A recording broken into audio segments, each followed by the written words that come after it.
Good afternoon, folks. This is the June 7th presidential primary ballot argument workshop.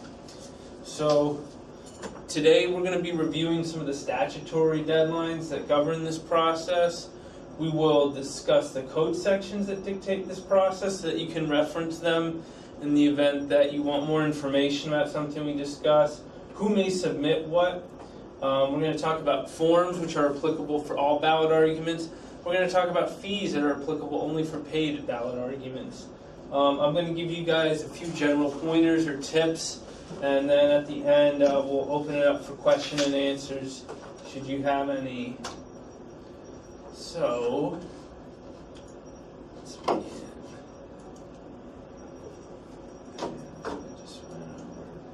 Okay, deadlines. So the letters will be assigned to ballot measures on Monday, March 7th at noon. This is a procedure that we'll conduct in the front lobby area here in room 48 at the Department of Elections. We will be broadcasting it on YouTube, so if you'd like to watch remotely at home, you're welcome to. The deadline for submitting official opponent and proponent arguments will be March 17th at noon. And then following the intake of official arguments, there's a 10-day public examination period. So if you come back the next day at noon in that front counter area, we'll have all the arguments out, and they're subject to public examination therein. Rebuttals for official arguments are due March 21st at noon. And then, again, there's a public examination period for rebuttals as well.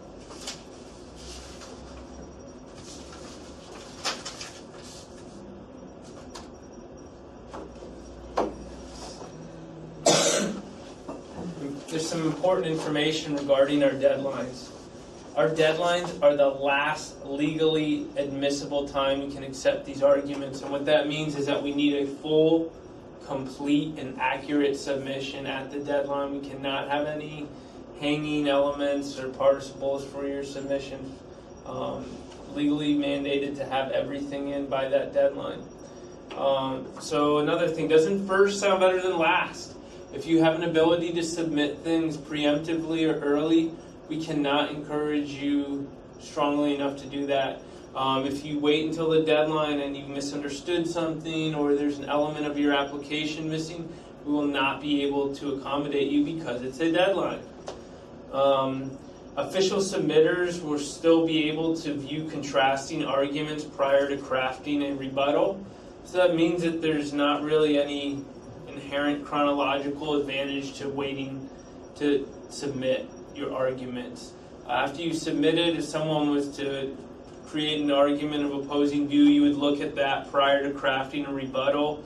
So we don't play gotcha here is the bottom line. If you are participating in any paid ballot arguments, they're printed in the order in which we receive them and timestamp them. When you come to the office and you submit your arguments, we're going to date stamp them at the front counter. After we're done date stamping them at the front counter, we will then basically put them in sequence and bring them to our publications division. The paid ballot arguments will be printed in the sequence in which we receive them. Let me just slide her over. Yeah.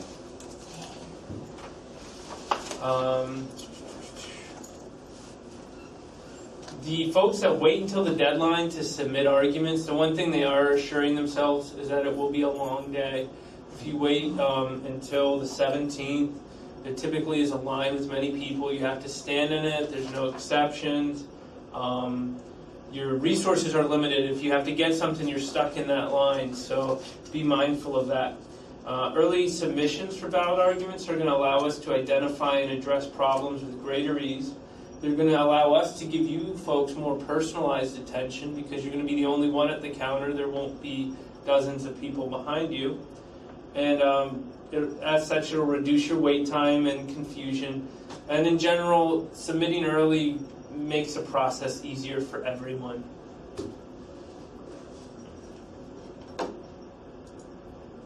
Okay, when in doubt, always look to the code. So there's a few code sections that dictate this process.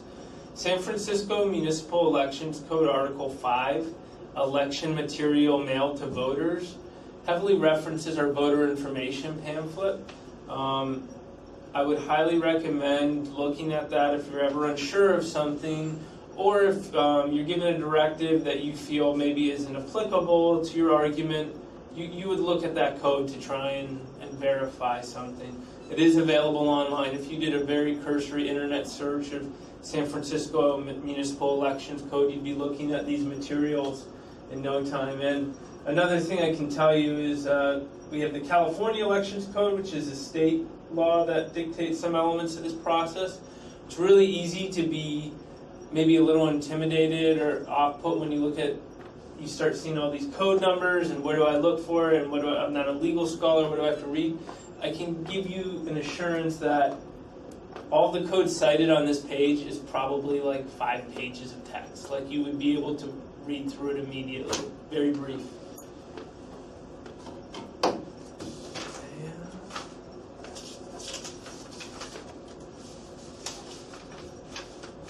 Who may author? So proponent and opponent arguments and their subsequent rebuttals therein can be authored by the proponent of the initiative, the Board of Supervisors, and any member seeking priority in submitting an official argument must seek designation through a Board of Supervisors motion. So what that means is that we're going to seek formal documentation from the Board of Supervisors assigning these arguments to the respective supervisors.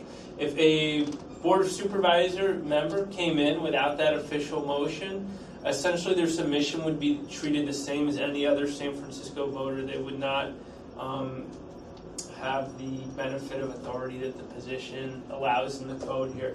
The mayor can submit official arguments, and then any registered San Francisco voter, group of voters, or combination thereof. And submitters may only present one argument per measure, and they must sign a declaration that's present on the control sheet. So we have some forms out on the table in front of you if you want to take a look. These are all available online. So one thing that we changed this year from last year, very slight, and will actually make the process easier for everyone, is we incorporated the declaration related to proponent and opponent arguments into this control sheet. So in prior years, this would have been a separate form that you would have had to fill out and sign. This year, we basically kind of shoehorned it into the main control sheet so that you just have to sign one. However, it would be necessary for you to fill this out if you're submitting. All right.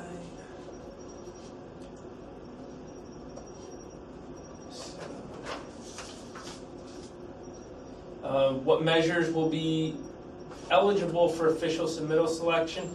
We're going to have to stay tuned because the deadline, today's March 3rd, the deadline for the Board of Supervisors and mayoral submissions is tomorrow, March 4th. Once that deadline clears, we'll have the final list of ballot measures.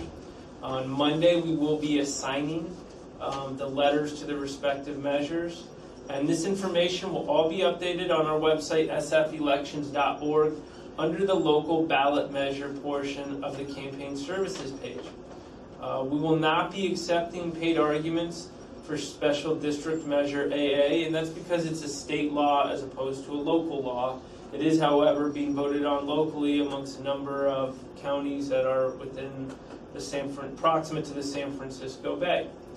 Let's see here. Forms. So all of our forms are available online as PDFs. If you want to look at ballot argument forms on our website, on the right-hand side, there'll be a column where you'll see that. And when you pull them up on the web, you're not going to be able to fill the forms immediately in your browser. If you do a save as, then they'll become fillable. So save them locally to your hard drive, then you can fill them out and type everything in. We do request when you submit your control sheets to please use legal size. So control sheet A is going to be necessary for each and every argument that we receive, and that's the primary author and submitter. If you have someone collaborating on an argument with you, they're going to be present on control sheet B. The back side of these sheets contains space to place the argument. If you printed it and you just literally cut and paste like an arts and crafts project, totally appropriate. We are going to seek to have this present on both control sheets. The reason being is that someone is signing and making a commitment to the argument, but we want to make sure that they're aware as to what they're signing and that no one would slip sheet an argument. So we are going to be sticklers about that.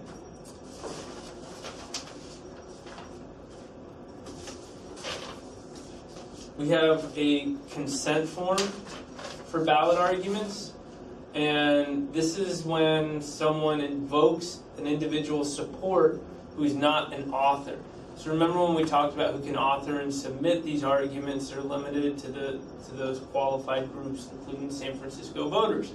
So what if we had Governor John Doe, who is from Fresno, and wanted to support? We would get them to sign a consent form.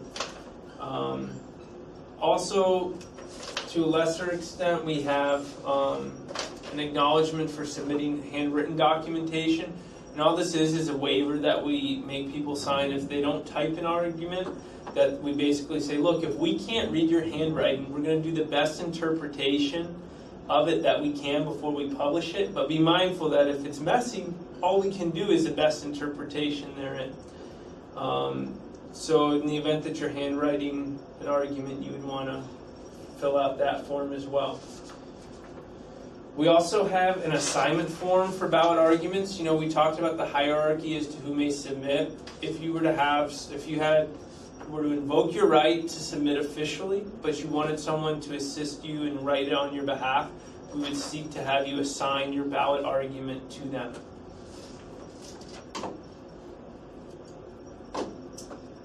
Then there's fees for paid arguments. It's $200 to submit, and then it's $2 per word therein.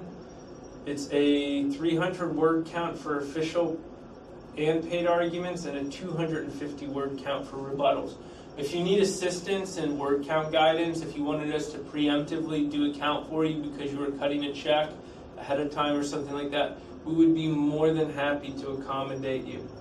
And in regards to paid arguments, the order of intake and date stamping will dictate the order in which arguments are published, which is why we encourage you all to submit them as early as you are able to.